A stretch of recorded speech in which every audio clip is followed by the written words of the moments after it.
Hello guys, আসসালামু আলাইকুম। আশা করি সবাই ভালো আছেন ইনশাল্লাহ। ঈদ আনন্দ সবাই ভালো মতন কাটিয়েছেন এবং সবারই ভালো কাটুক, দোয়া রইল আপনাদের জন্য।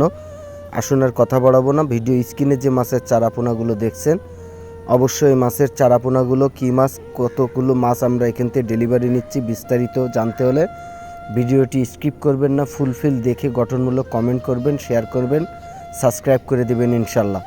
অবশ্যই আমরা কিছু কাতল মাছের চারাপোনা নিচ্ছি, এই বছরের নতুন কাতল মাছের চারাপোনা, যা কিনা কেজিতে 50 থেকে 60 পিসে হচ্ছে। আর আমরা মাছটা ডেলিভারি নিচ্ছি যশোর চাষরা পার হাউস বাবলাতলায়। অবশ্যই ওখান থেকে আমরা মাছের চারাপোনা বিক্রয় করে থাকি। বিভিন্ন কাপজাতীয় মাছের চারাপোনা আমাদের কাছে এই সিজন ভোর পাবেন।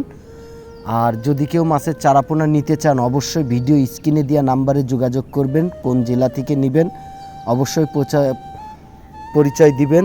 আর ভিডিও স্ক্রিনে দেওয়া নাম্বারে হোয়াটসঅ্যাপ ইমো আছে, অবশ্যই আপনারা যোগাযোগ করতে পারবেন। মাছের চেহারা ও ছবি দেখে আপনারা মাছ ক্রয় করতে পারবেন। আর আপনাদেরকে সতর্কমূলক ভিডিও আমি সবসময় দিয়ে থাকি, যত্রতত্র টাকা পয়সার লেনদেন করবেন না। যে কোনো মাছের চারাপোনা নিতে হলে সঠিক মানের চারাপোনা তার কাছে আছে কিনা বা সঠিক মাছ ব্যবসায়ী কিনা, এগুলো যাচাই বাছাই করে অবশ্যই মাছের চারাপোনা কিনবেন এবং টাকা পয়সার লেনদেন করবেন। আর বেশি কথা বাড়াবো না, অবশ্যই চলে আসলাম।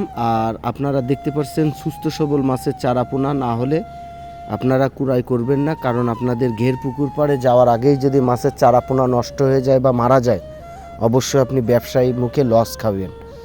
আর আপনাদের একটি কথা না বললেই নয়, আপনারা অনেকেই কিছু পয়সা সেভ বা কিছু কম দামি মাছের জন্য আপনারা বড় বড় ঘের পুকুর পাড় থেকে ডাইরেক্ট মাছ নিয়ে যান। অবশ্যই এই কাজটা করবেন না, কারণ যে কোনো কাজের একটি সিস্টেম থাকে। অবশ্যই আগামী ভিডিওতে আপনাদেরকে বলবো। আজ এই পর্যন্তই, সবাই ভালো থাকবেন।